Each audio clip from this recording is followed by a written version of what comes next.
What in the world is it?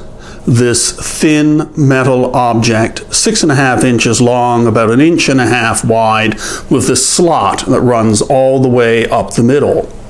Perhaps if I showed you this bottle of Brasso, it would be the necessary clue you need in order to connect the dots as to what it is. In sum, it was an item to help with the polishing of brass buttons on Canadian uniforms during the Great War and also in later conflicts as well. For instance, I'll use my father's Second World War greatcoat to exhibit how it was employed.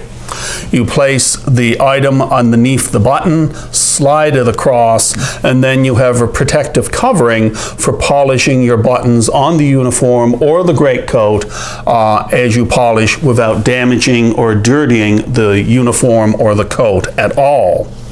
There's actually a very interesting story concerning this from the Great War.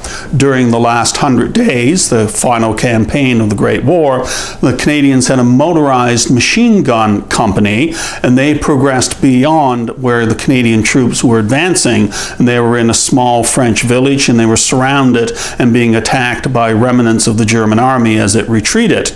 And the Canadians and the machine gun company were running low on ammunition, and they soon things were going to be dire. But it was in the late afternoon, and they saw coming over the horizon a number of troops spread out in attack formation, and they didn't know if they were relieving Germans that were retreating and would help defeat them, or if they were Imperial Canadian forces. Well, then finally they saw the sun glint off the polished buttons on the Canadian uniforms, and they knew at that instant that they were being relieved.